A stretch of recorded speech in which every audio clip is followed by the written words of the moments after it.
I had a dream. Me and my kitten walked through the garden, and it was so beautiful. The grass was so high, but suddenly I realized that I can't see him anymore. Here, I lost my kitten.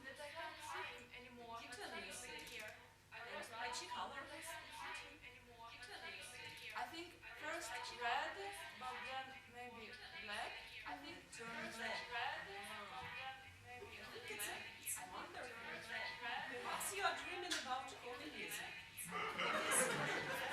Yes, Lacan famously stated in his psychoanalysis and class unconsciousness, whenever you see the picture, you should think about communism. And should I think about communism? Yeah, and to add, like Russian poet, and Vladimir Mayakovsky, Russian poet, Auto Revolution, where he says, you sent sailors to the sinking cruiser, there where forgotten Hitler was meowing. So it's a communist dream. Congratulations for it. It's a communist dream. Congratulations for it. Oh my God. I had such a funny dream.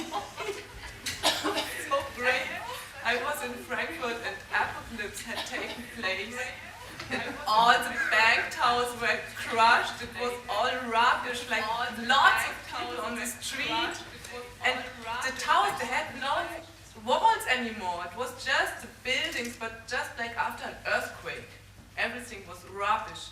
And I came there, and a friend of mine, he was for more time also inside one of the buildings. I think it was Deutsche Bank Tower. And he took my hand, and we went inside, and we walked up the building. And it was like this spiral stairway you have at the Guggenheim Museum, I think. So we walk up this spiral stairway, and I'm a little bit afraid, but he's there for a longer time. He says, don't worry, there's not so much funny to do anymore, but have a look at that corridor. And I go to a corridor where there are people gathering around and looking at the TV, which is right under the ceiling, and there's a long cord on the TV, as it was a toilet flush. And the most funny thing, the Gaudi, is to tear the toilet flush, to tear this cord, and to change the channel. So, and when it's my turn, really, I go there and I tear it really long, and I have such a laughing attack and can't stop laughing. It's like an hysterical laughter. This is really funny. This is funny. Oh, that's why you woke up like that. Yeah. I think these towers you described, like, these towers without walls, it's like the illusion of direct democracy. And like this entire thing with the spiral, and like, Well, clearly the spiral is a reference to the dialectic. I mean, this is obvious from what else could it be? And then you said that you pull this, it's like a toilet flush, but when you flush the toilet, the shit, it goes away. But here, it's just like different shit, But I also had it, I dreamt that I came into my apartment, but it was completely emptied out, but there was nothing in there anymore, and I was kind of scared because I didn't know what had happened, whether they had robbed me or no. So I start walking in, and then in my living room I see a little white box, and I look inside and I see a tiny white mouse, and I think, oh, okay. It needs to be fed, it needs food, so I go out to get food. When I come back, there is a whole line of animals, like waiting in line and I think, oh, maybe they want to talk to the mouse, or I don't know. And I approach the box kind of like scared, because I'm skipping the line somewhere. And I look inside of the box, and there's a big fat gray rat, like this New York kind of big fat gray rats nibbling on the mouse's little bones. And yeah, then I woke up. I don't know. You know, I have an interpretation for the Yeah. dream. I think mouse, maul, about communism. But this is animals, the people. They don't want to accept the communism. Yeah. I think it is exactly that. No, but Because China transformed capitalism into communism. And the other way around.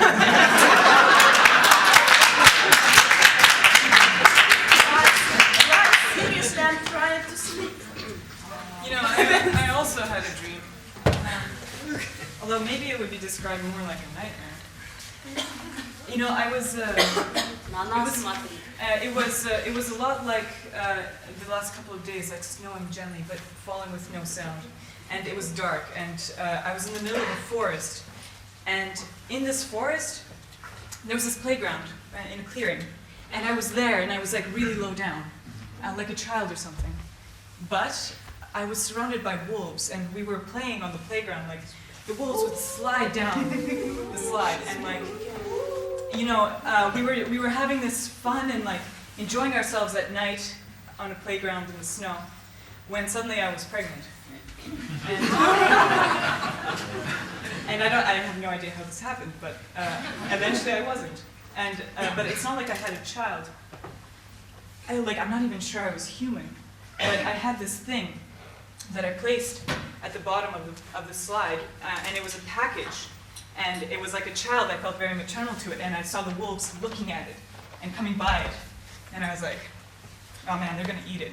They want to have it, and I was like, oh my god, watching it. But then the wolves, they started watching me, and there was this play of watching, and then instead of eating the package, they came and they attacked me, and then suddenly the dream ended, and I awoke. I think I died, but. That's so creepy. no, this sounds scary.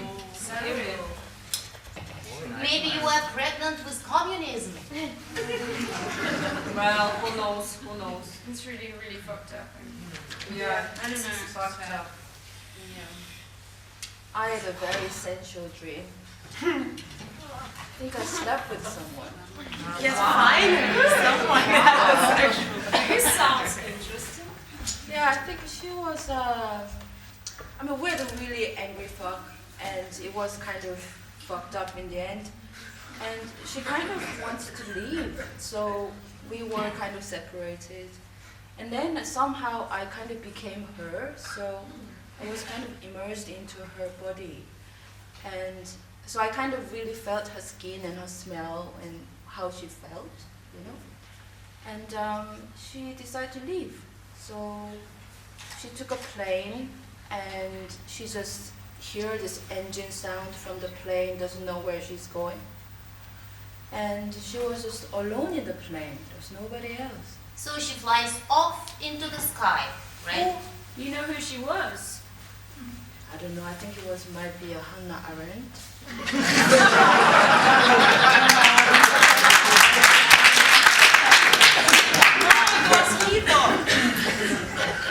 Hey, wake up. Oh.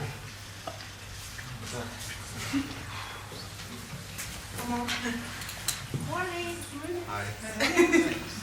Oh, Okay. yes. I had this very awkward dream. I was in a big room, like an amphitheater, kind of like with a lot of people. It was you. I mean, a lot of people that I know, Anna, Nefeli, and Pita. They were my family. They were. I don't know. Yeah, maybe.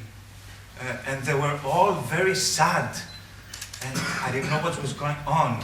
And I tried to talk to you, but I didn't have a voice somehow. I don't know, you couldn't see me even. And there was, in the center, there was a vase. And I tried to scream, but nobody could see me or listen to me. So I went closer to this vase, and I saw written my name, the date of my birth, then next to it, 1989, and then it was a quote. time is out of joint. It reminds me of something. Shakespeare. Shakespeare. Yes. Repeat from Hamlet. They read Hamlet. Hamlet. Come on. Repeat Ghost of communism. this phrase. Time is out of joint. Does anybody know? Does it sound? Ever heard that? That's what I'm saying. Is it? Definitely. I think it's Shakespeare. Well, But What does it mean? but don't matter. I have another dream, and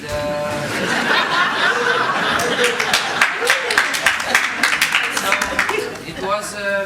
I was taken alone from the band for the wedding, and the mother of the fiancé was smiling to me with her golden teeth, and on TV it was some solemn ceremony of funeral. Maybe it was Hugo Chavez's funeral, I don't know. And but flowers were everywhere. Flowers both for the wedding and for the funeral. And I had something inside, but I wanted to cry, but my eyes were too swelled. You didn't have any connection to your emotions, I think. Yeah. Did you cry for Hugo Chavez? So I don't know. It was I was feeling that I need to be sad and happy all the time. So I don't know. maybe inside you, you just have a resistance towards both bourgeois rituals, marriage and funerals. And, you don't actually want to marry this girl. Yeah, you just want love. Yeah. I was standing on sand dunes, under the glare of streetlights. There were no stars. And there were cranes all around, not birds, but cranes for building things, except they were completely still. They hadn't moved for some time, I think. And I was just standing there, and this guy was coming towards me. It was just this guy that I used to work with, and he was eating some cottage cheese. And he offered to me the cottage cheese, and he said, "You should try it. It's very transgressive." And I said, "Oh no, thanks. I'm not ready yet." And then he told me this long story about these machines that they had in Kiev in the run-up to the European Football Championships. Apparently they would take these stray dogs and throw them in the back of the truck, and he told me there were blades and that they killed the stray dogs. Anyway, But cottage cheese? How it looks like? it was white. Why did you not accept the cottage cheese? It was a gift. I mean, it's kind of weird But that he you was don't accept singing when me this someone... song. He said I have to sing the Boscia Bianca, and I said I don't know the words. But he says he would sing the tune, and I would sing it after him. But he had a limp, so he was limping, and then like this, and then I don't know. I could try and repeat it. Did you sing it, this song? Why is that? Cottage cheese! Are you talking about cottage cheese? Yeah. Are you reducing communism to cottage cheese? Who's he? Are you kidding me? Are you dreaming? What's No. up? Are you okay? What's up? Of course we're dreaming. Guys, wake up! Who cares about your dreams?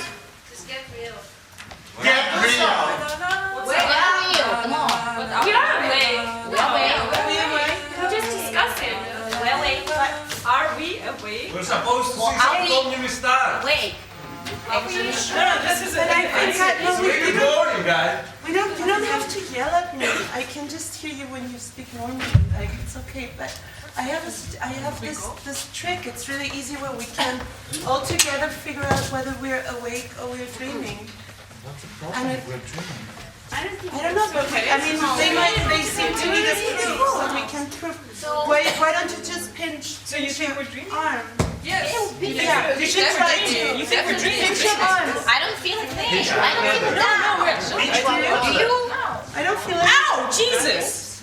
Hey guys, stop this shit, please.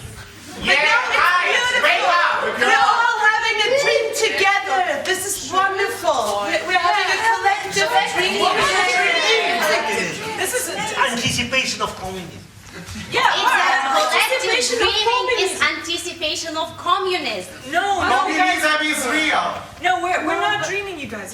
This isn't a dream. I can feel the pain. Like, But if we're all dreaming together. I mean, have a collective dream. I mean, what? It's a collective. It's better to keep dreaming because Maybe you feel do it's feel the different. pain. Yeah, we don't. There's no pain now, right now. It's beautiful. It's awesome. Come on, you have to wake Hey, up. guys, can you come a bit here? Just come a bit. Wake up to action! Hey,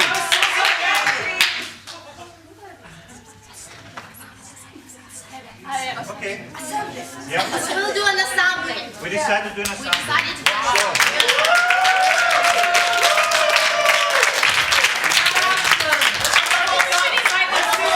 Having some points to discuss the come on Who stage. wants to join? Democracy, you know, you can join, sit with us. At the moment, You should need more space for something. More space, yeah. Get rid of that sleeping shit. From the bottom. From the bottom. assembly must be nice. Someone can have like a proper From the bottom. statement, whatever. We can solve everything. Yeah, but I don't know if I want to try. Okay, relax. Okay, I will do the moderation of this, okay? How about the agenda? We'll have to find an agenda. Okay. What are the points we have to discuss? Are we all here? We want to discuss? Anybody else wants to join here? No, probably not. This is the passive audience. Yeah. So, we have the first point. It's about, I suggest 2 points for our agenda. okay, 2 points. The first point is whether we should keep sleeping or wake up. Yes. Shall we discuss this first and then go to the second? And the second point is education. Okay. Good. Okay. Who wants to start? Okay. I think that we should go just straight, right? I think we should wake up and get rid of the illusions, therefore, and like kind of to create the sustainable base. So I propose that we create the common garden and we will grow the food there for ourselves. But It's out of question. Somebody else? I think we should all consider that there may be different kinds of realities, that we cannot just say that one thing is a reality and the other one is not, and the dream is more of a reality. Can you say it a bit louder? Yes, I can. You can also talk calmly to me. I No, because I understand feel you, a bit- but that there are different kinds of realities and that we cannot just say that this is a dream or this is... That's a new age crowd. Excuse me, this is not working like this. And I would like to say that we should forget about dreaming. Dreams never resolved any problems, and that we should unite with the working class. That's it. Let's go to demonstration on Saturday. Let's unite the legal immigrants. Yes. Let's please. unite with workers. Please. Precarious workers. Workers. Migrants. Somebody else wants to point something? I think we should realize that we are all artists, and artists should keep dreaming, to have a vision. That's our role in society. Let's keep dreaming. I have the difficult one. No, somebody else. Louder, louder. I think that dreaming is very important because it's the force and energy and project for changing reality. We should dream about communism to build it.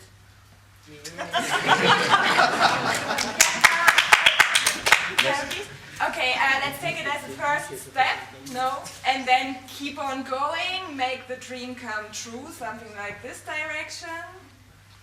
I would probably... No. Listen, what we need to do, the only way to be responsible about this is we have to collectively wake up and continue to dream. And the dream is this stage. The production of art is the continuation of it, showing the ideal, bringing about the ideal of communism. And we have to do that through art. We have to present it. So we're talking about education now. Yes, we're talking about Okay, education. now we pass to the second point then. Yes. Okay, Yes. so. But what we decided to wake up or not? We must It's ambiguous. We must collectively wake up. That's the only way to wake up. Yeah. Only if we all together wake up. Yeah. Agree. Yes, we agree. Well, now when you wake up and then... Okay, so what are we going to do? So now that we're awake officially, we have to educate ourselves. And you know what? I know how to educate you. I know how to show you how to make real art, like real communist art. I want to educate myself. No, you can't educate yourself. I have to show you how to. Yes, Probably she's right, because we are slightly passing from the topic of the unconscious, of analyzing our dreams, our individual and collective dreams, to the topic of like getting consciousness. Yeah. Education. And I have the perfect video for you guys that I found on the internet. It's by this real Marxist. And we can just watch it. Laura, can you have a video? Can we open the curtains, Laura? Yeah.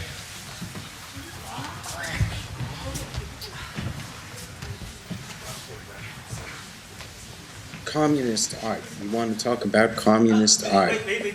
Communist art? I mean, come on, we've discussed this since we started in 2003. How much can we discuss it? You know, really. You say that there's communist art. I say that that's an identitarian and elitist approach, and that our struggle should be to make all art communist. How far can we get? Really, all we can do in 5 minutes is to delineate the parameters of the discussion.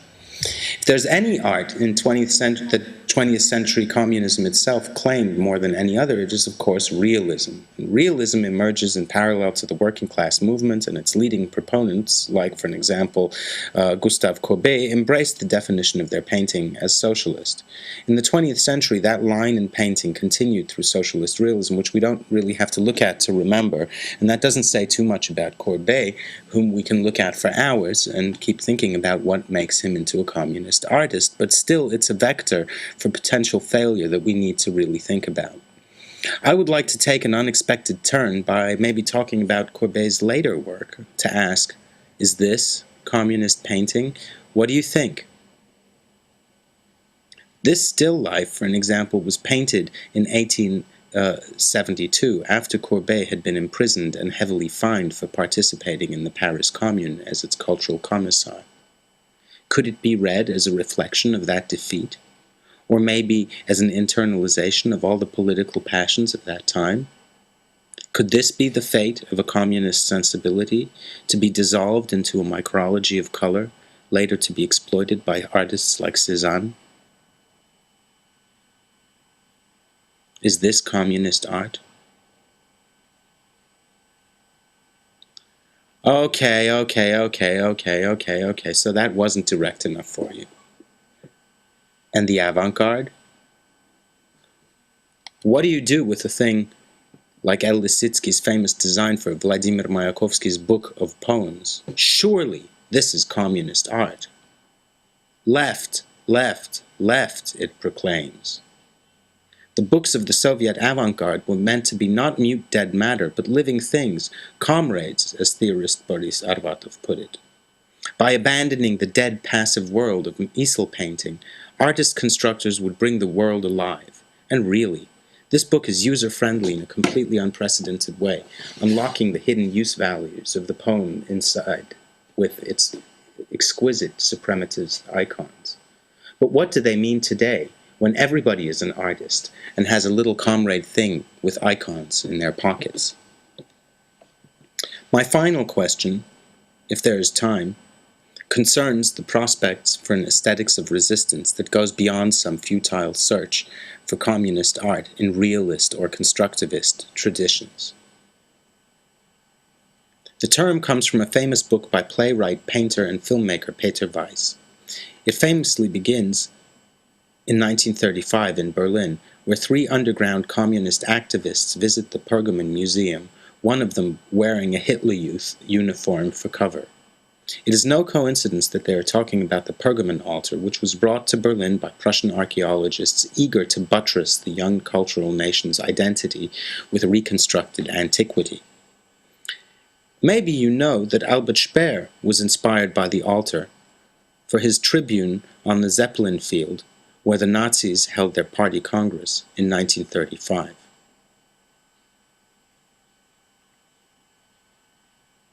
The three underground communists subvert the discourse of National Socialist neoclassicism by reclaiming the Pergamon frieze and bringing its fragments back to life in their discussions. In pages upon pages of dense description, they reclaim this classical art, not as an ideal of beauty or harmony, but as an expression of the struggles of its time, struggles that continue to be relevant today. This continued relevance they bring out through various factographic inclusions, discussions of politics, but they continuously return to the frieze as a kind of point of departure. Maybe this is what communist art really is, namely to see art as an organizing factor not only in everyday life, but also throughout history, providing a transhistorical importance to the struggles of different times. And maybe this is where we should end our discussion. What do you think? Is this too dangerously close to a kind of neoclassicism that then ultimately fails and breaks apart? Or how much potential is there in a book like The Aesthetics of Resistance? And should we decouple it from the classical aesthetics that it itself tries to claim? Communist art. You want to talk about communist art? Communist art?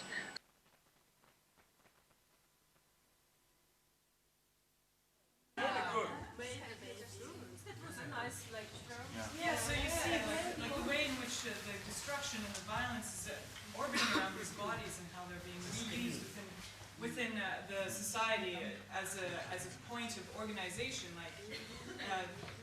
it's about these bodies and how they're colliding and. I think that communist art has. Lara, can you take the screen up, please? Thank you. But really, like bodies, bringing fragments back to life. This is really like dream analysis. You know, it's like when you awaken, then you interpret the dream. The fragments come back to life, and this is now we've woken up. Maybe we can begin to understand. But I think it also has to do with sensuality, no? Yes, it is all about the bodies. Yes. We have to it is about the re-erotization of the collective body. Oh. Yes. And solidarity is not a political problem. Yeah, and that's it is it. We love people! We love Let's do something with our bodies. Let's Body solidarity. Let's make a sculpture as we sing. Let's do it. Okay. Let's go. Like a sculpture as we sing there.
Feel yourself and feel each other.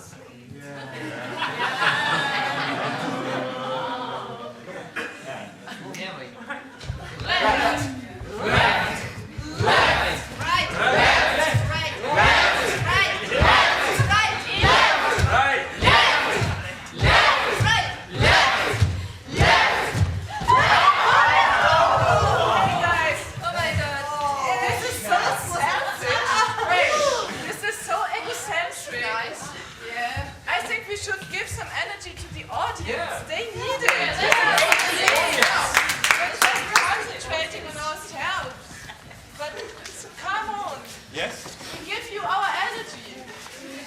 Yeah. Yeah. You can follow us, eh? Yes. Yeah. Join us. Join us. Exactly.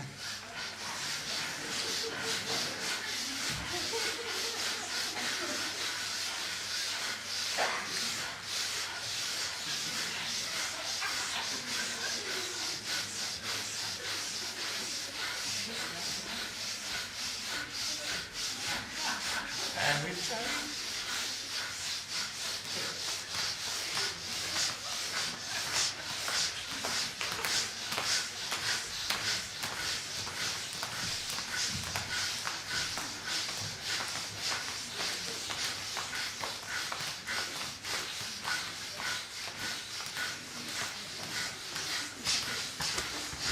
And we change.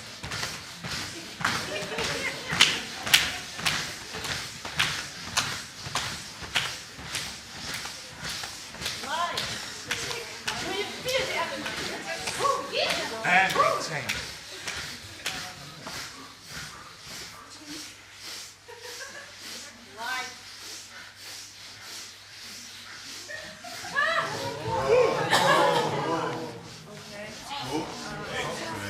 What's up?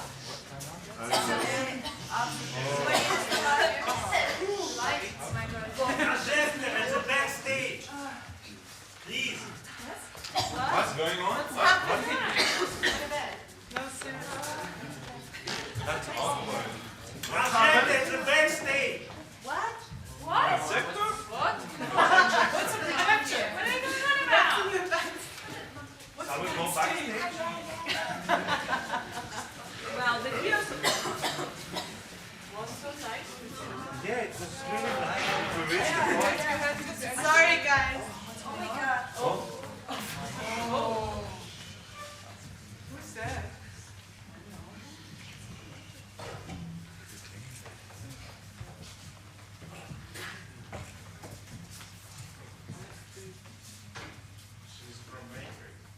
Time is out of joint.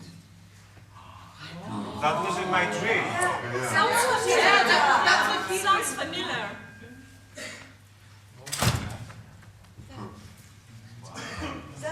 This is the ghost of communism.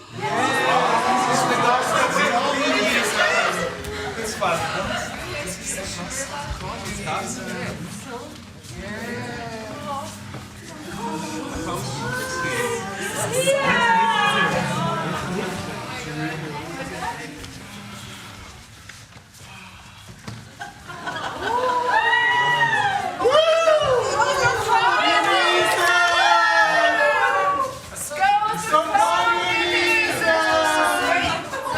Ghost of communism!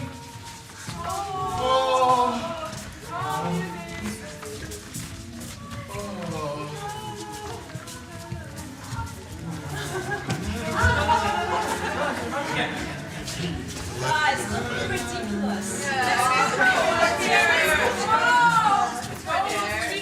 It's like who are cleaning lady? Don't you think it's a nice opportunity to ask the ghost of communism what does he thinks or is she? It? She. I mean, is it she or he? It. Maybe we can ask, Yeah. is communism a woman? But the more important is what communism is looking like or should look like, or is it in the past or in the future? Some important questions. Is it good Something- or bad? Good or bad? Did we have communism already, or is it only to come? Perhaps you need some time to reflect. Yeah, it doesn't answer. Yeah, wait a second. Yeah, wait. Let's wait. Let's see.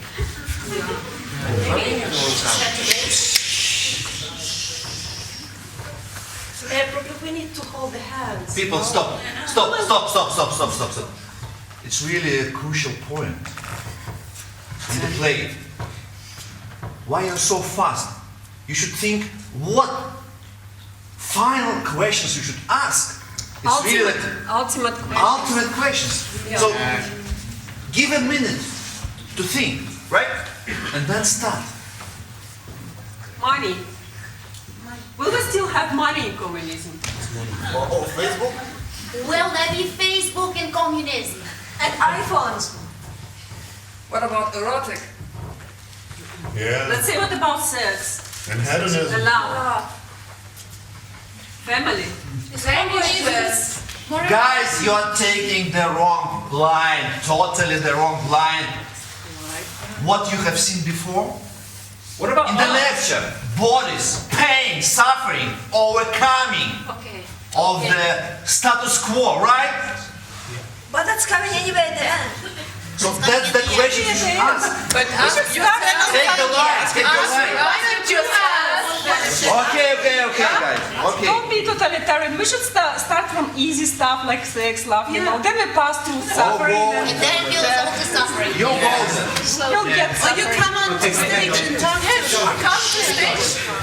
Will it be hierarchical like this kind of model where there's one person in charge telling us Will we be yelled at all the time?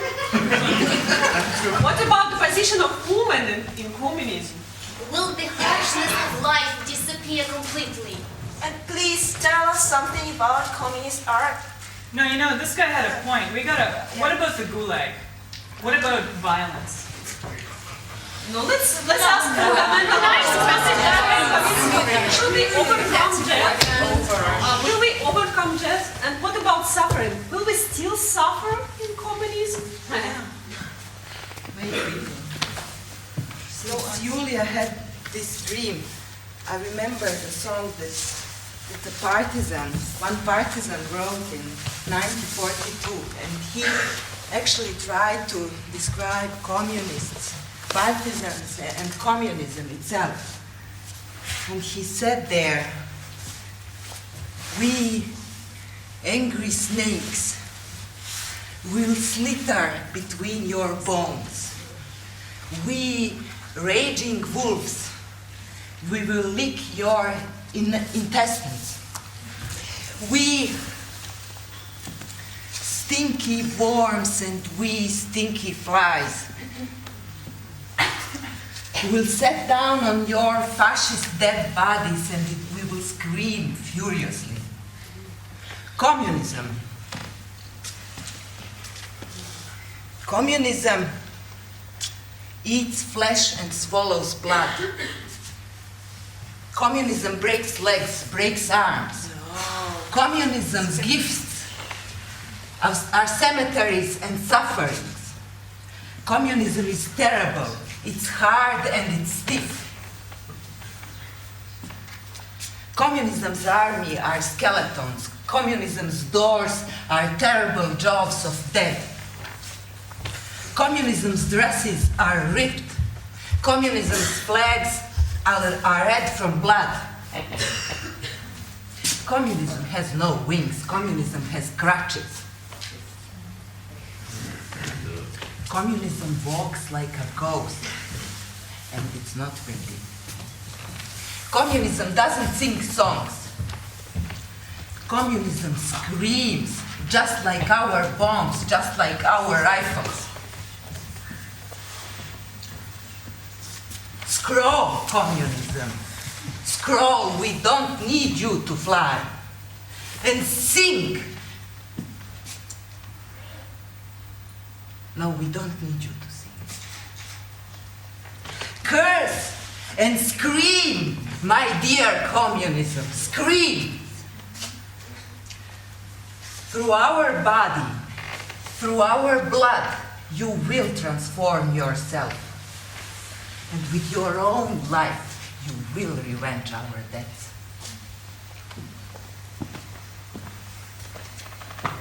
I don't know.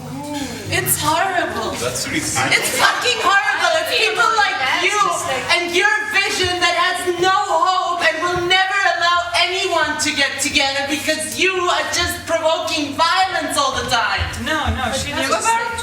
We're talking about eroticizing of our bodies, and now you are talking about stinking worms. Yeah, I don't like it.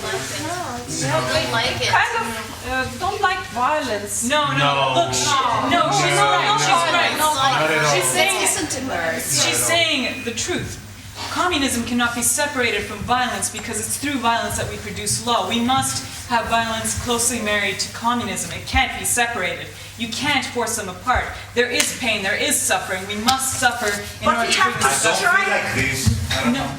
We have to strike against the law. We have to strike and we have to protect ourselves. Strike doesn't work. Strike doesn't force it to change because when we strike, they'll just push us down. We saw this in the last years. It's impossible. That's bullshit. We don't need violence. We can make law with speech. We don't need violence for that. No, how many times have you tried to have a conversation with someone who is in a political position of power where your voice had the same weight as his? When have you been able to actually say something and be heard on a one-to-one level? Like, it's impossible. Well, we don't like violence. No. And if you want us to be violent, and if you want to experience it, you certainly can. No. As a matter of fact. I mean,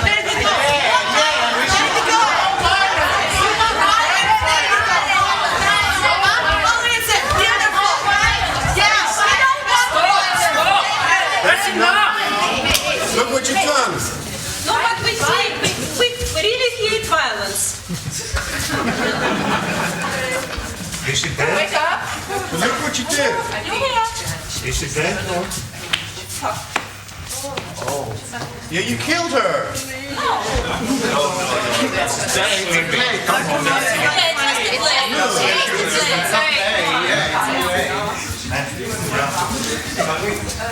Well, I'm leaving. it's the end of the day.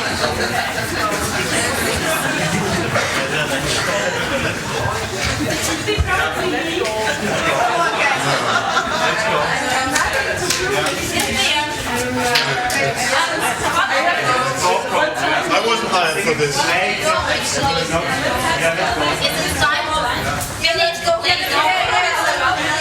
Yeah, I have a deadline tomorrow actually.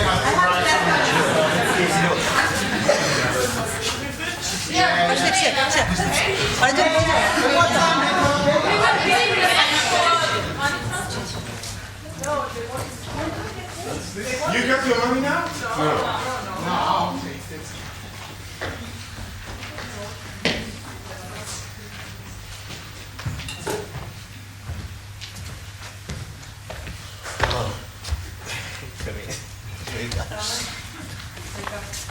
Guys, it was a play that we did in 1.5 day after some seminars and heavy talking. The people on stage, of course, not actors at all. I hope he will be modest to their situation. But the play raised a lot of issues that must be talked about. Do you want to talk about it? Yeah. So let's talk. Please make general whitewash. So.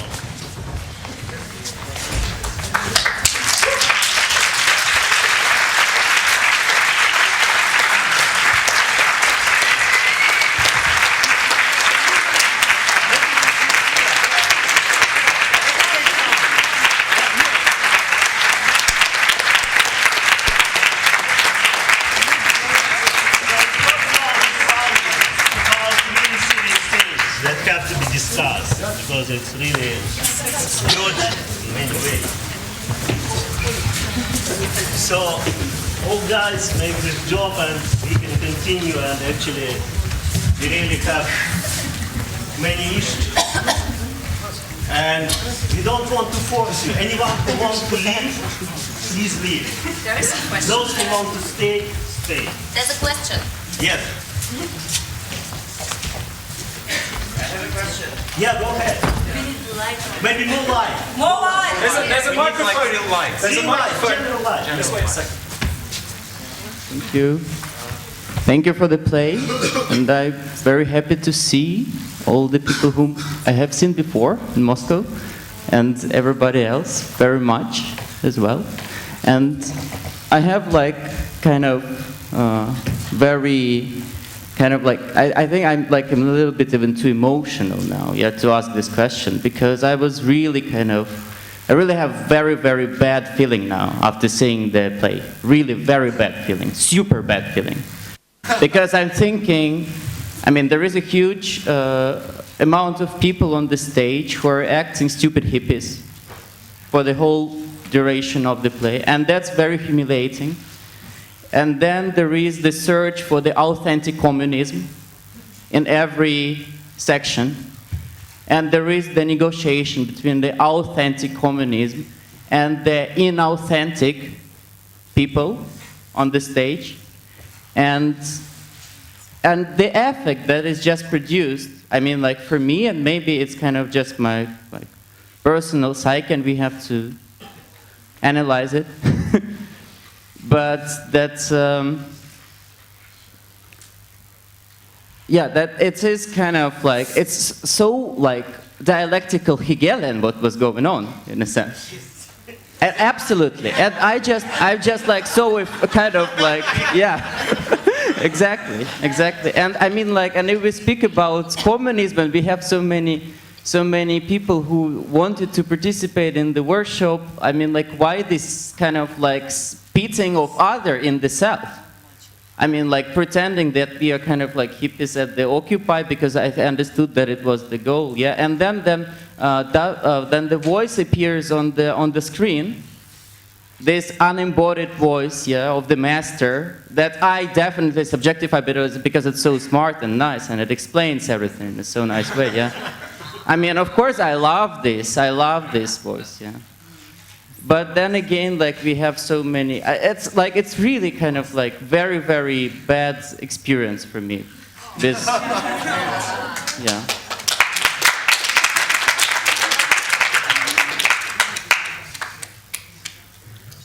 Bad in which sense? I mean, it's like in the relation of exploitation on stage, or in the relation of stage and a certain political subjectivity. Of course it's grotesque, because you know the role of learning play, you take a role, you take a character. Of course those who will see on the stage definitely not play themselves.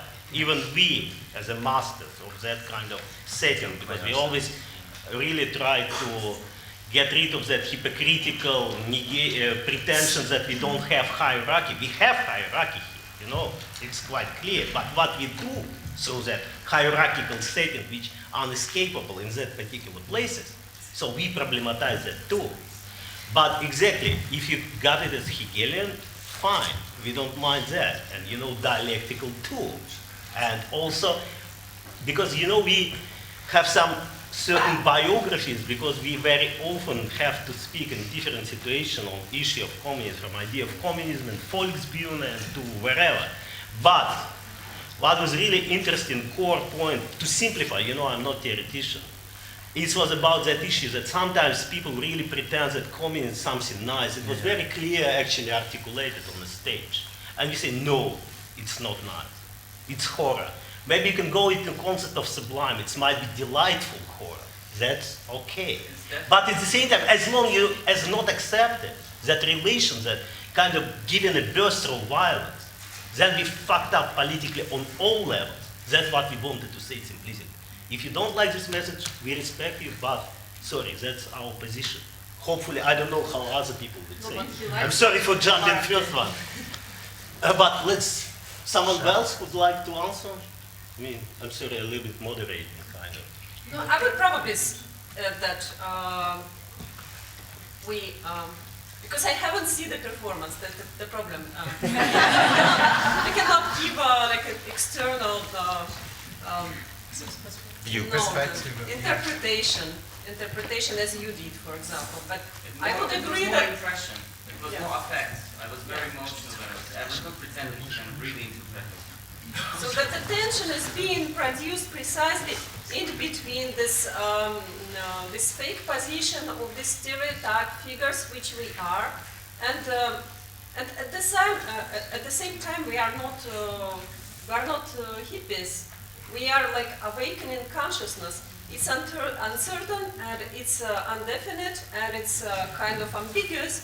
From the very beginning, each character has this strange like moment of indecision, and then sometimes and then somehow like they, well, Make you know decision what finally. yeah, yeah. At a certain moment. And I think we should also explain a little bit more about what the learning play is and how it functions. Yeah. So because it is quite crucial for the outcome. It was really collectively written. So basically, not only everybody constructed his or her character, but also his or her lines, more or less, and then the relationship with the others. So this experience, learning, means not only we had seminars with very quite a heavy load of like theoretical work, but then this construction was very, very important. And of course, the idea of theatrical quality is not exactly what we were aiming at. That was evident. Yes, would like to say something. I mean, maybe when you stand up first, because you'll speak well, direction. Yeah. What direction? Yeah, but somehow in between. I'm trying to speak loud. I mean, when you're talking about the learning play, one thing is that I think the main important thing is that it's about the producers, and there is this problem between the producers and the ones who just receive the play. And one other thing is that if you're producing a learning play, it should not be about emotions. It should be about the estrangement of emotions. So obviously there went something wrong, at least when I listened to the first comment. Another thing is when it's about this kind of borderline between the we and the you. One thing is, of course, was nice that there were some of you sitting in the audience, and some of you were the bosses and others not. But on the other hand, when we think of the scene kind of representing Occupy and the assembly, also using Bifo's idea of the erotics of the dispersed general intellect, I think the interesting point was when it fell apart, when one person stepped outside and addressed the public, but the next step was just there. It was nothing but a persiflage of hippiness.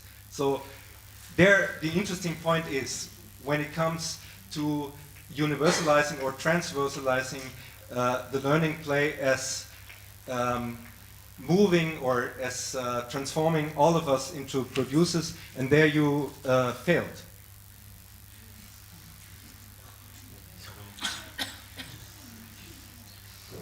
We need more comments, maybe. Sorry? We collect right now because I have something, but maybe someone would like to directly to answer together. Is any answer? Let's have more comments. You want to say? Will you collect? No. We can collect some more statements from the public. Because some things will be repeated.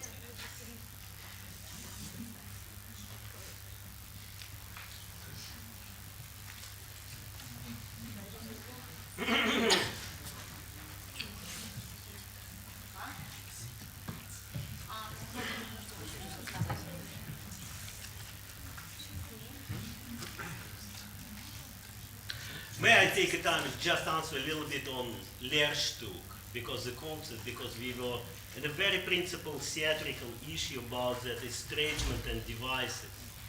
First of all, I think we should really, to become really educated, we really have to keep in mind that Brecht's speculation on learning play, which we know from his classical writings, I don't need maybe. So, I'm speaking. But at the same time, I was permanently contradict or confront with particular practice. If you go into Ja-Sagen, Baden-Baden lessons from Einverständnis, measure taken, what you see, incredibly scripted, heavy professional, avant-gardistic production. There is a certain contradiction, which demanding, like, mahogany with Hindemith, or all that music that few singers in Germany could sing in 28 or 29, frankly to say. It was really very demanding. So, and actually right now, frankly to say, we don't care how far we are through Brechtian. And actually right now, I think, and we find, and I think it's kind of general consensus, not to work in one mode of simple estrangement, but also combine it with another devices, which might have in dialectical contradictions, so more kind of that tragic estrangement, if I can say. So combining between the drifting between comedy and tragedy, and so, and farce, of course farce, otherwise you can hardly get it. So I think it makes sense. I see the question, so I took a good time. Yeah, please go ahead. So, I want to respond directly because, firstly, I'm not part of the collective. I'm one of the people who came aboard to the learning play, but also my part was coming from the audience and joining in the assembly. And I guess, if you say that at this moment we fail to address a certain tension or to, let's say, create a specific kind of affect, of course, we cannot say that you are right or wrong. But already by our gesture of coming or participating, we really tried to, let's say, bridge the gap between the audience and the play. And I think it's fair to say that it's partly our fault not, let's say, breaking the gap, but it's also the audience fault not coming. Because there is a specific expectation when you come to play, and I think, in some sense, I feel that people came with the wrong expectation coming here. I was expecting that the people would be more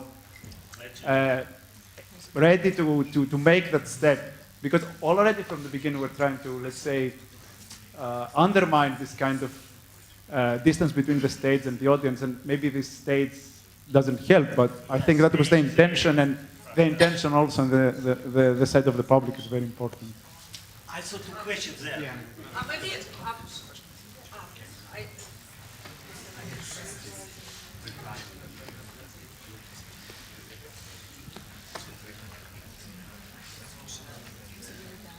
May I first make a comment on criticizing the audience? Never do that again. That's, if you are on stage, you have to do something with the audience, and it's not the other way around. That's my first thing. The other thing is there is so much going on, and so much comments, and etc. etc. I'm quite lost in what is the main focus here. So maybe we could discuss this, what the main focus is. Communism. Yeah. Communism.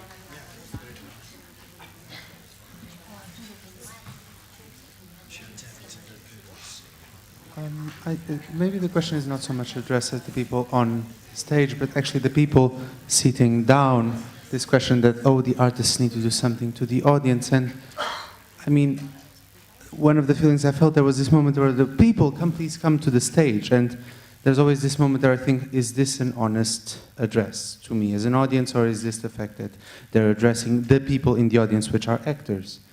I mean, perhaps this is also something which makes us uncomfortable, is that we are educated to be an audience. We are educated to stay very quiet here and look at the object that you are creating for us, and then we're supposed to see if this has been an effective object or not.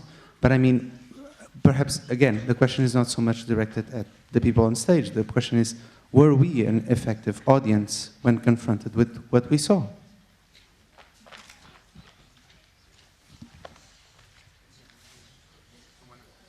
Do you want to answer, or may I speak? Yeah, go ahead. Yeah? Yeah, Okay. can we... Yeah. So, what I find interesting is that this play, or the result of it, was really harmless. Like, for me, the question is, what does it mean to make a learning play collectively? Because the actual idea is, in a way, like Brecht constipated it, is rather like somebody writes a learning play and then people on stage learn by doing it, by acting it out. It's not even like Die Maßnahme wasn't even written for a public. So the question was, what I find interesting, I didn't really get to know communism better or what it could be. Like you started dreaming, but it didn't lead anywhere. But it was rather, I get an insight in what communism seems now, and this is really harmless. It's just a little grasp on, yeah, some dreams, which are not concrete. So this is what I find interesting. That was kind of the point. Yeah. Also that's just the point of, yeah.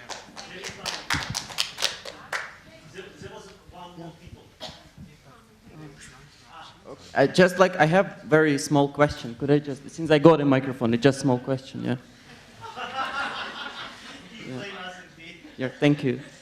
I wanted to draw also, I want to raise a question about education, yeah, and the idea of the consciousness. And to which extent the education is the consciousness rising, and what was this particular project, the project of the rising of the consciousness, means to bringing people to a particular ideology, let's say, yeah, or to, let's say, setting up them as a class. That's also kind of very interesting thing, how it would be articulated, the use idea of the consciousness, yeah? It's about class consciousness. And then it's kind of like very interesting why the people on the stage enacting something that is so non-class, yeah? Like Occupy, yeah? I see the kind of like the contradiction in this. And on the other hand, like maybe we could speak about other types of the learning, yeah, and that's interesting. Like it's a question for all the participants. What kind of learning was going on? Was it the rising of the consciousness, or maybe it was other type of the learning? Yeah. I just have something to add to that. I promise it's coming in one moment. I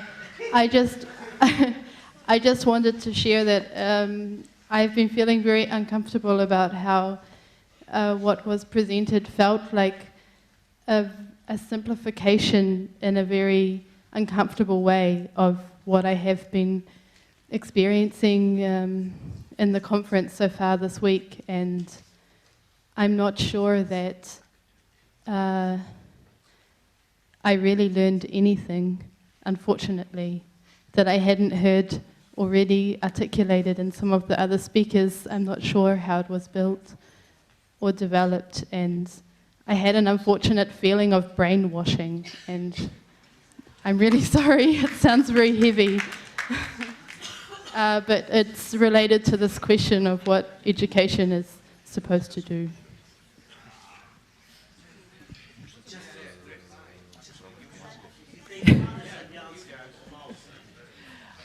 Finally. I really want to thank you for the play. And I'm not going to say that I have enjoyed the play, but that I'm still enjoying the play. And I think that what we were talking, all these questions that are coming about what you have or not have provoked from the audience, and are you Brechtian or enough or not, or a step further from Brecht or not, this is still part of the show. And this is still part of the performance, and you have engaged us as the audience into the performance, raising these questions in a much more meaningful conversation than this pseudo-activist collective thing that you were mocking at on the stage. So for me, this is very successful performance that is still going on, and thank you for it. Thank you.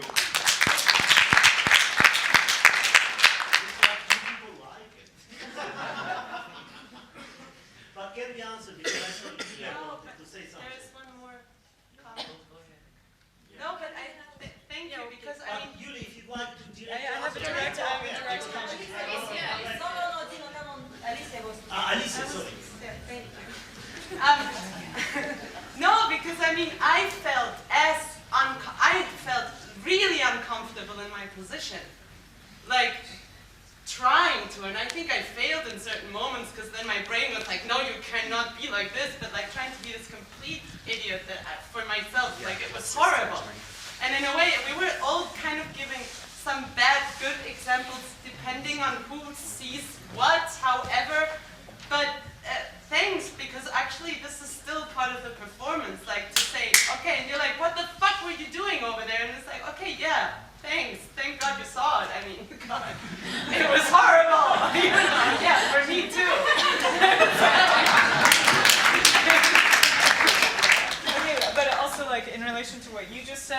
was mentioned in the audience.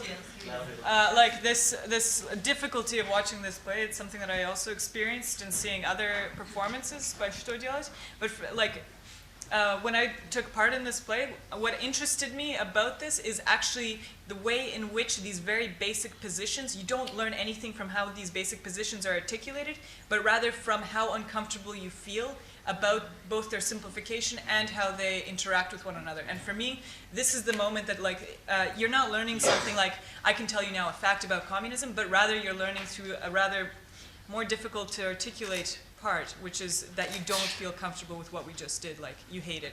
Maybe you do, maybe you don't, but this is sort of my position on how I saw this play before taking part in it and also now. Yeah, and also, I mean, I don't know about, maybe one of you can stand up and give us the answer to where the fuck communism went, because we didn't figure it out in fucking 5 days. Like, we didn't. And we don't know, maybe some of you is smart enough or whatever to like stand up and help. Like, because really it's hard. It's not easy to find out, first of all, what it is. I don't know. Does anyone know what it is? Because I do not. It's a metaphor. There you go. Communism is a metaphor, and you are describing a metaphor. You have a big hard time to get through with it. Okay, let me just say that I'm one of the actors who's particularly passionate about communism. And the whole question of where has communism gone, it's like, well, you could argue that actually communism in recent years, not so much 20 years ago, which is the framework of this Congress or meeting, but in more recent years, communism is actually being found. If you look at examples in Latin America, if you obviously the class struggle in Europe, I don't need to actually speak about that. And we did have debates when we were rehearsing about what's the relationship with the class struggle, and in the rehearsals that was actually part of the play. But in the final show this evening, I felt a little bit not so much uncomfortable, but the question is, what's the main focus? If I'd actually introduced some of the ideas perhaps that I have, I don't know if that would have actually added any focus. I think it's easier for me in a situation like now, in a dialogue, to actually perhaps express some of the ideas that I have than actually express them in the play, where am I expressing my own personal ideas, or am I actually participating in a collective play where there is this simplification of ideas? And for me, the murder at the end, it was, but that's why I would have felt uncomfortable about actually going into sort of, particular answers. Okay, you got the question, what is communism? I can give you an answer, but I don't think if we've got the play that we had, then that would have been, the best way for me to, combine my personal opinion. So,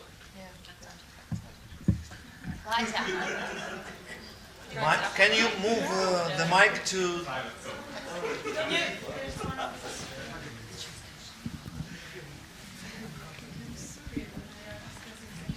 I have a question, may I? Yeah. May I? I just want to check if I understood right.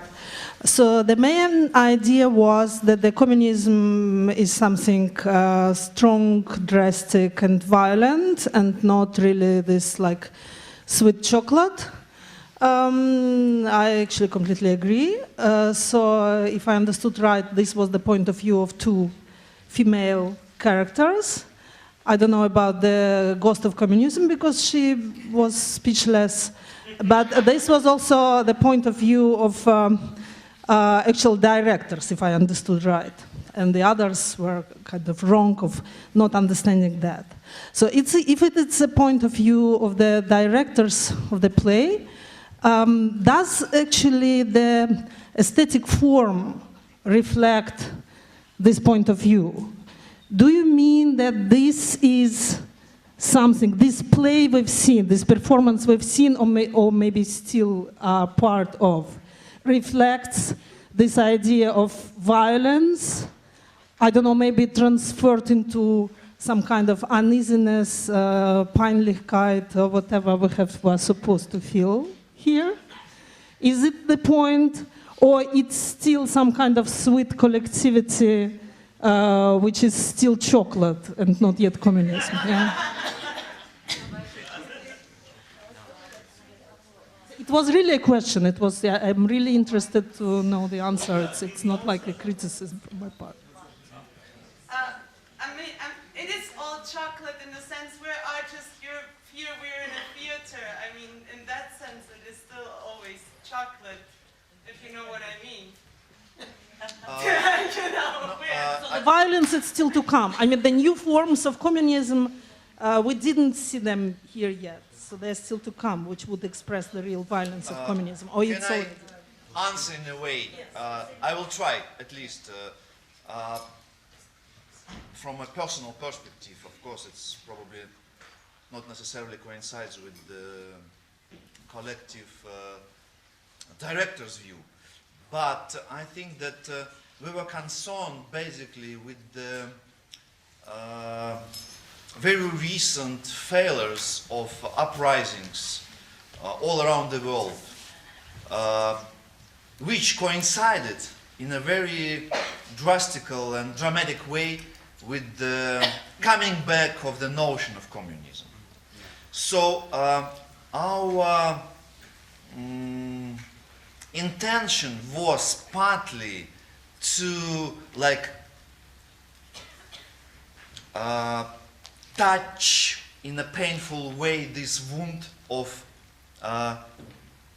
non-coincidence with the idealistic, very profound philosophical notions of communist idea and Marxism in general, and the concrete movements, oppositional movements, first of all in Russia, but also in Mediterranean area, in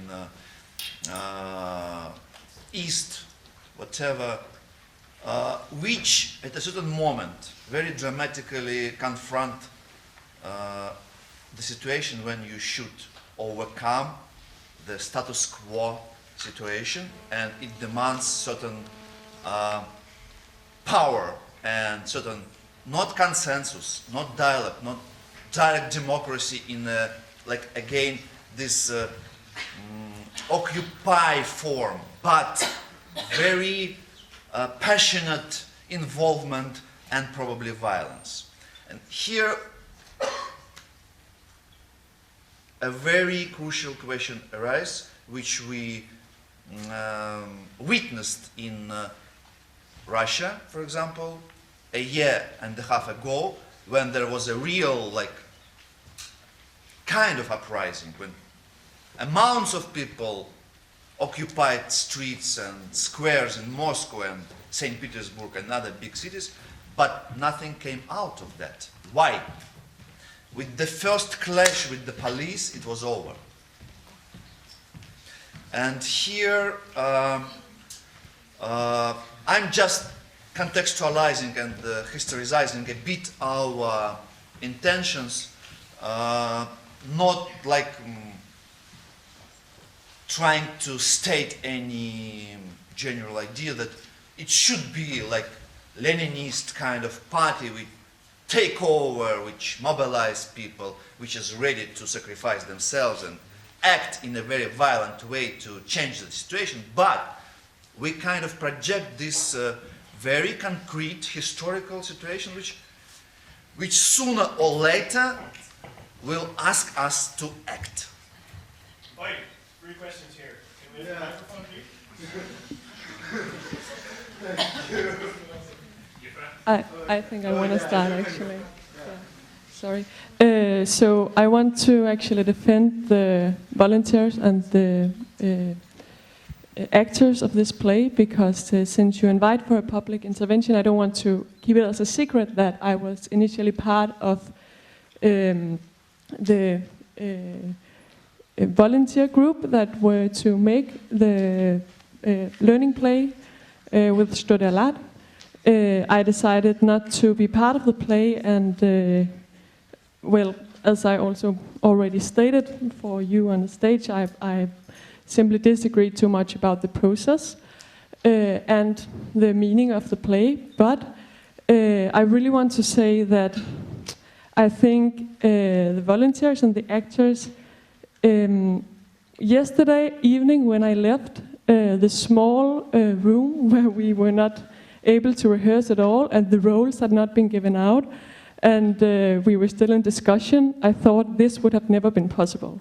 And I think, I think you're actually really, really great actors.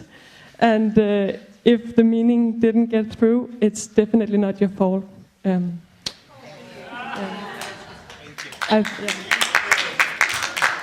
I mean, I want to add, I actually think that this is putting you in a very uncomfortable situation, and you know that I disagree about structuring a workshop in this way so that there's actually not time to do it properly. I'm sorry to bring that out publicly, but I really want to say that I'm so happy to have met you, and it's, yeah, I think you're really good actors. To previous question, just very short remark, because the play very much problematized, because it was very important question addressed. Actually, first part kind of summary was excellent, is absolutely what it was about.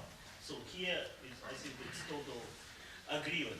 But the question may be more related to our participants who actually participated in an open call, who are paid 150 euros for this kind of contribution and entrance and tickets for lunches and dinners, so a little bit food, not for every day, but for the day. It was very 4 days, but anyway, and it was not provided travel and accommodation also was quite complicated to bring people out of Berlin. So that's a little bit kind of simple economy of this event, which kind of fair enough, it was kind of generous. So thanks to former West, because actually we first time able to pay our participants at least something. Before it was completely out of discussion, it was always voluntary labor.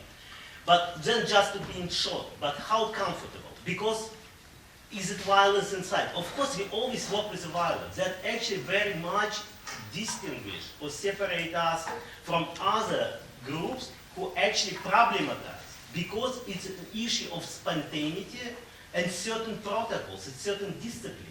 You can't combine it or together without a certain discipline. And actually, some people cope with that more easily, some people don't cope at all, but it's exactly the most acute political issue. And actually it's not new issue, it's Lenin issue. How far you can get consciousness of spontaneity of the movement. You need organization. And organization is structure. What is the structure? How violent they are? How you can get into that? That's theater what is about. That is the core issue of contemporary theater. Maybe we didn't make it so explicit. We can have a lot of devices to open it up, no problem. It's easy.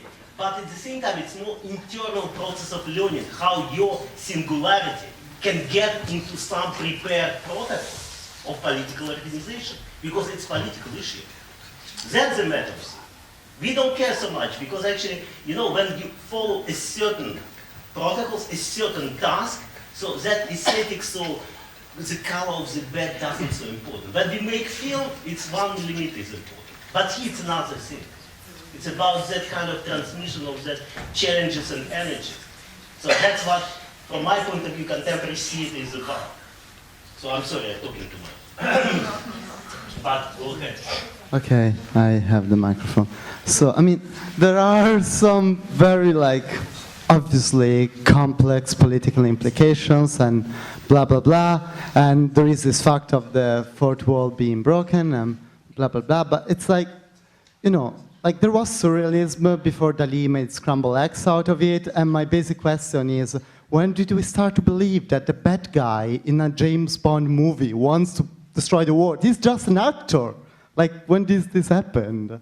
I mean, the very simple idea that they believe in what they are playing, and we just used to be a common fact that actors can just play. And here, no, I mean, somehow it comes to miss. It's like they are supposed to represent themselves, every single one of them. There seems to be in some of the intervention this idea. I would like if someone can, I don't know, problematize on that. If you want to answer, I have another question, but if you want to answer. Okay? All right. Okay, then I get on with my questions. Well, first of all, one little remark. As far as I understand, as far as I think, the last the uprising or failed uprising in Russia was not really communist. Though, of course, there's a communist faction, but I would describe it largely a kind of, well, actually the left-wingers in Russia would describe it as bourgeois, more or less, and its leaders were clearly bourgeois, and that, in my view, was part of the reason why it's failed. The police factor, of course, is the case. But certainly, the leaders, apart from one, Udaltsov, were not communist at all. Some of them are actually anti-communist. But the other thing is, I think it's a very long story, obviously, everything. But the main problem of Occupy movements and modern communist, if Occupy movements are communist, is precisely in the view of a more general public, not maybe the participants of this seminar, is the certain confusion and so people doubt that the Occupy movements have a positive program and enough power to formulate it and to go sort of all the way. And so in a way, that confusion and that certain lack of power and the certain impotence of Occupy movements was actually quite well reflected in this show. So in that sense, it's actually a success. But the other question is, but politically, for those of us who are kind of left-wing, it's a sad success because we still hope that we're not impotent. So it's a kind of sweet, sour impression I get. But the first part was actually, I thought, was quite successful theatrically. It did sort of held attention, and even that the people in the audience, it's nothing new, but it had energy. And then, for me, it sort of fizzled out. But there was a great monologue at the end of the lady in red, which held my attention. So, all in all, thank you very much.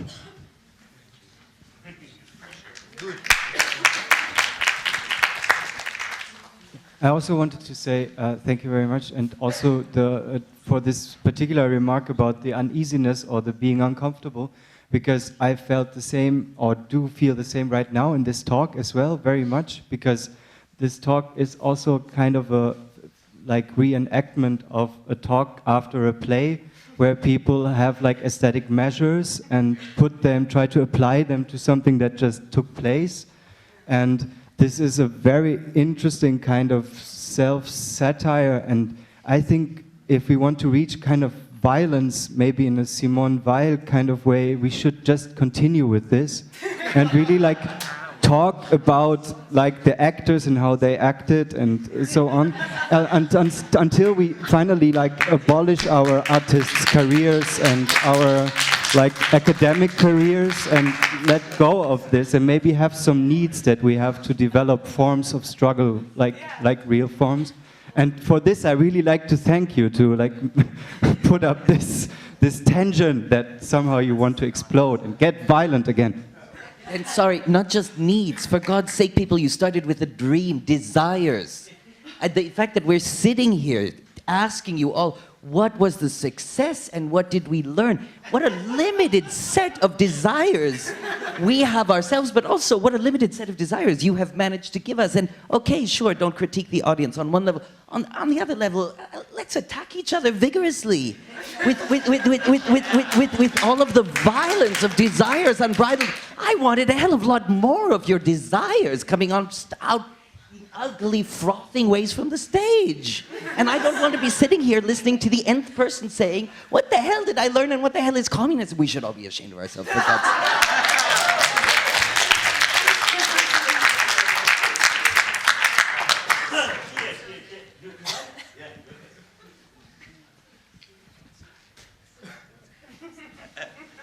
Just for self-satisfaction, maybe, I would be very much interested in hearing any single word or any comment about the play or the entire concept from the working class person, that we didn't hear any word, from the cleaner, from the that you celebrated. From Olga.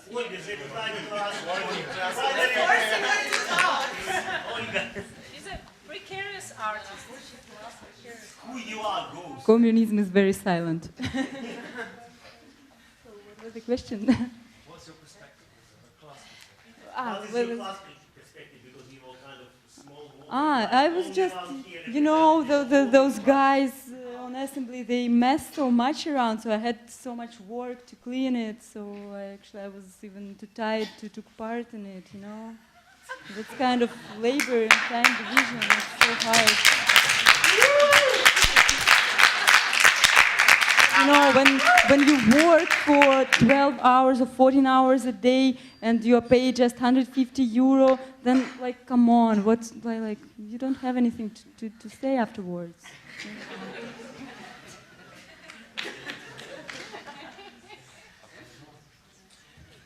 But actually, I think actually thanks, because it's one of the twists in the play when we actually was kind of collective decision after first day when how the ghost should look like. Because we used previously with different kind of specters, but this time we agreed on that and we are quite happy with this specter. Just one or more? Because Simon actually was writing about this play one time.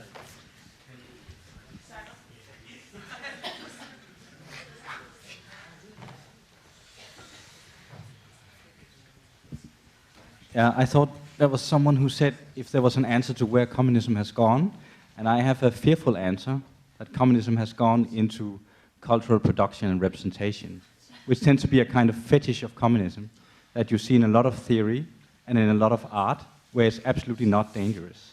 So I would like to have more dialectic and more danger and less comedy. But my question is, could you make a learning play about the fetishism of communism in culture? You know, if I can just answer that, to a degree this was about that, yeah? If you give me...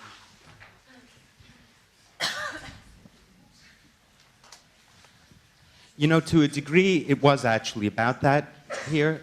More importantly, probably about a kind of hypothetical delinking of communist ideal and communist reality or communist history.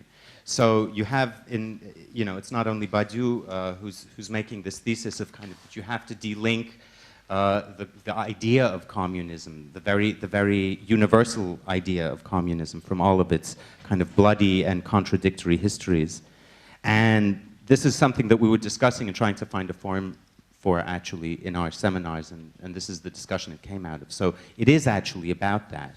I mean, putting the ghost of communism on a pedestal and sort of installing, this figure, and I mean, that is that. That's a kind of image for that. Maybe not, maybe a bit quick and dirty in the kind of way that a learning play would have to be, especially if it's improvised, if it's not scripted in advance.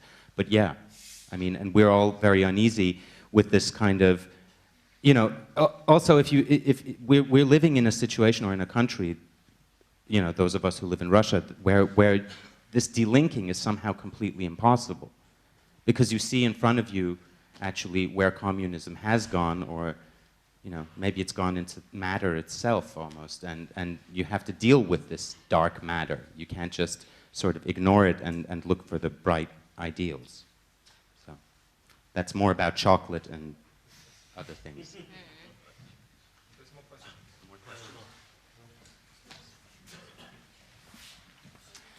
May I just ask the guys on the stage, how many of you really sincerely believe in communism? Just raise hands, just honestly. That's a complicated question. Believe in... Yes, no, yes, no, no, yes. Believe that it is possible? What about the audience? Yeah. Well, let's do you first and then we say it. Yes. I don't want to answer that. Yeah, it's not a belief. Or consider themselves communists?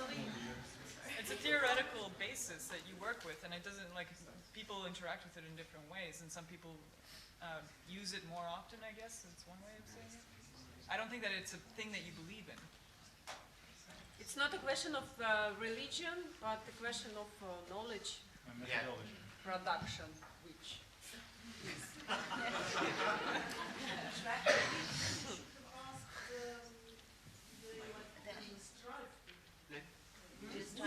yeah, maybe this would be more correct approach. Then reformulate it. Yeah, I think Katja formulated it. There's a question Which is behind, what- yeah. actually. There's a question behind, I want to comment.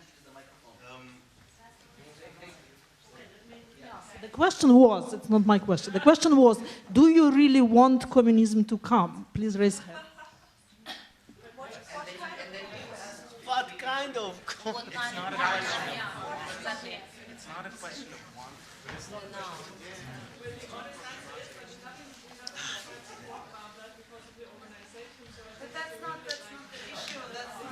No, it's no. Actually, this is the point.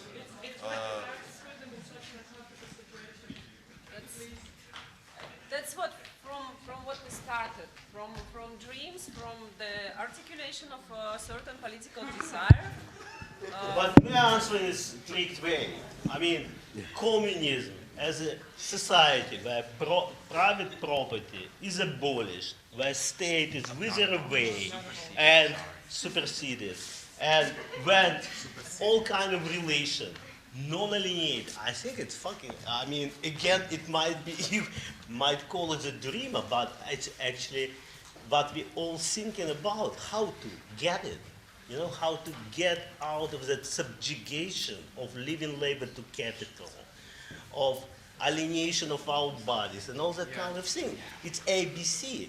That actually, in this point of view, I think most of us very much agree with kind of, with the generic concept of Badiou. It's inside our bodies. We need to reveal it somehow. But no? the problem is not actually, you know, it's a kind of trick question, and it's not, in some ways, not a fair question, because probably most of the people who you would ask in this room, if maybe publicly they wouldn't admit it, but they would say, yeah, sure, yeah, we would like to live in a world that is without the stupidity and one-sidedness of private property in that form.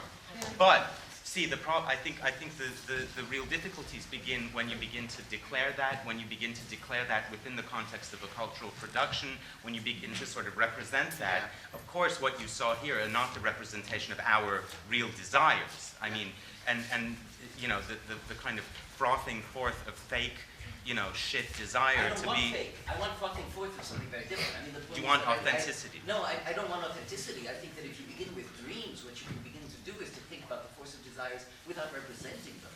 In other words, it takes a particular.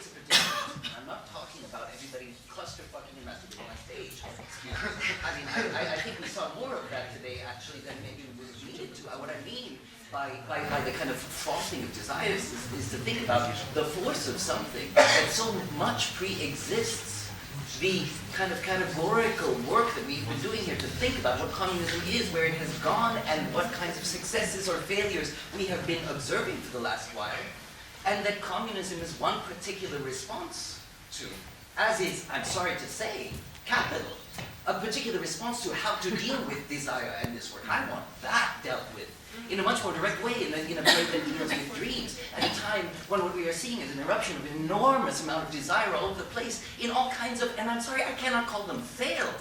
I can simply call them explosive, maybe fizzling, but in all kinds of ways. So no, I don't want a frothing of fake desires. Thank you very much, I had enough of that for the last 35 years of my life on the television. But I think thinking seriously about desire is something that has been missing here today on our side and on yours. That's to clarify. Fair enough. Absolutely. I've got a question. Like, first a presumption.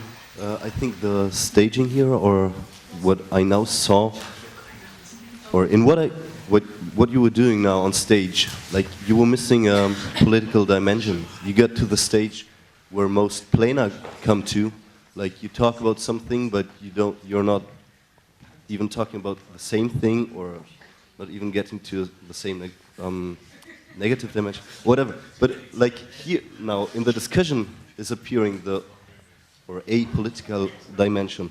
So my question would be about the process of your working, because what was your question? Was it just, where's communism gone, and remaining at the personal, not personal, or at the Doxai, at the, Meinungen? Or did you want to come to a specific essence of definition? Because like she who stepped out from the process just said that it wasn't possible to come to the questions we are now raising.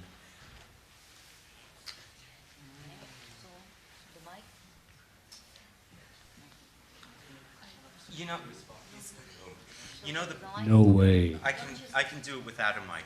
Can you hear me in the back? It's okay? Yeah? So the process was actually not a kind of collective brainstorming the way that it would maybe be possible to do, like you could sit down with all these lovely people in one room and like invent a play in that way. It wasn't done like that, actually.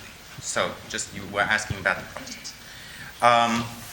Instead, we were really kind of having seminar in a way at first. We were having some kind of questions, discussions around talks that we were giving, and questions we were raising, rather than kind of going into this naive mode of like, let's first define communism, and let's all figure out what it is, and let's kind of come to this. And it was a kind of dialogue actually between these postulates already, and putting something out there and getting something back. So it was a little bit different than maybe what you imagined. No, but just defining the contradiction. That I don't understand. No. Okay. But just to kind of cut that short, I think, to finish it up, I think when you're doing this kind of thing, you really need probably more time. You probably need more than 4 days to really go deeper, and maybe it's a bit of a strong demand, but at the same time, you see that even in 4 days, I mean, there was some kind of thinking going on of how to represent some of these problems that were actually much formulated initially in a much more theoretical way, and that's really the point, yeah?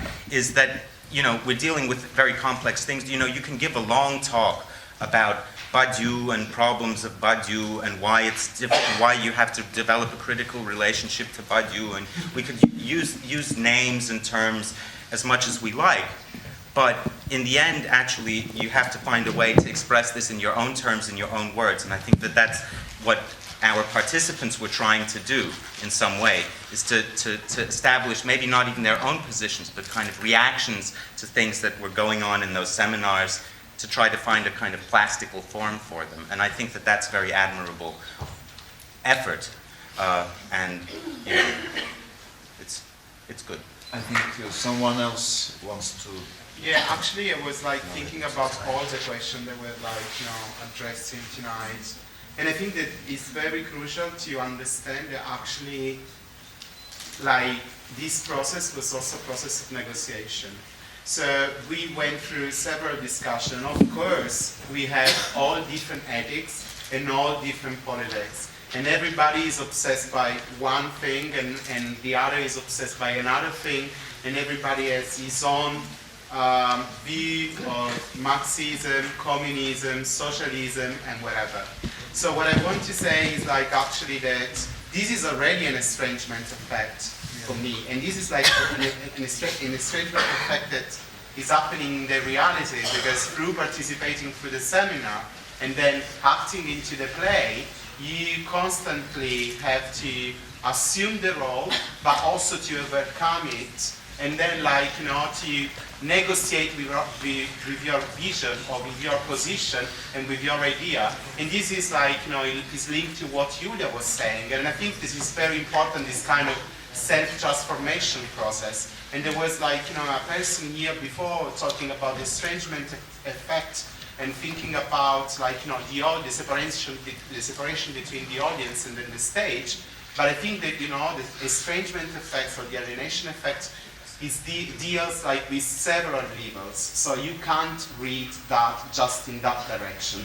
But it's a multiple kind of methodology that can be also like, a dramaturgical methodology, but for me is also a political methodology that you can like deal with.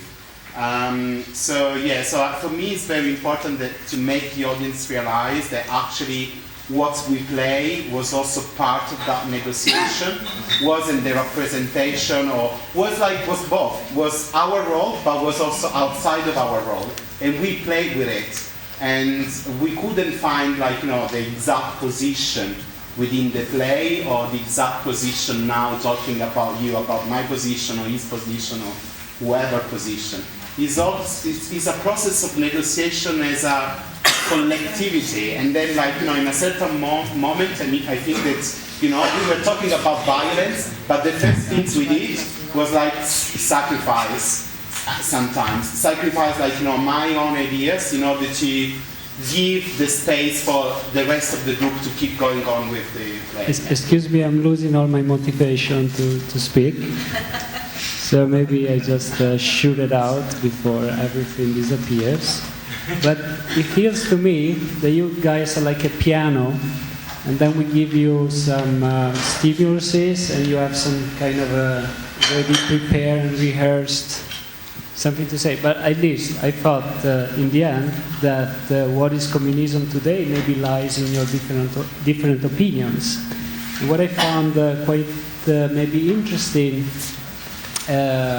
thinking about the cultural production, or this very cultural production, is that it already includes any possible deconstruction.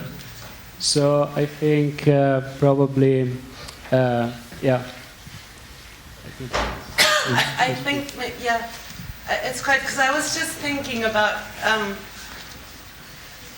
within this project, and also sitting here, it's really funny because as a very simple human being, whatever, not artist or someone who just performed, I still have the question of, is it actually possible to do something collectively or work together? We're speaking about communism, I guess the very naive idea is like we all peacefully be living together and sharing, a very, very, very naive idea. But it wasn't even possible to let other people finish talking within our rehearsals. It's funny that we're somehow trying to work on the same problem, but you're telling us that we fail. All of that, and I think it's really like, I don't know, I sit in and think, actually, I don't know if it's possible, but it's really interesting, like that. You're avoiding failure by including it in the play, that's what I'm meaning. Excuse me? You're avoiding failure by including it in the play. When would I have failure in terms of having entertained you? I can admit that I might have done that, but... I'm going to take this virtual microphone here now. As I want to relocate this fascinating discussion into the bar area. But before that, to the communism area. I found this extraordinarily fascinating, the whole evening, and I want to say it for two reasons. One, that it exposed that we do not know where the communism has gone. And two, that we need to continue trying, in whatever form, whether in lectures, complex philosophical discussions, or learning plays, that we need to continue trying to find it, nonetheless. Thank you so very much here. Thank you so very much.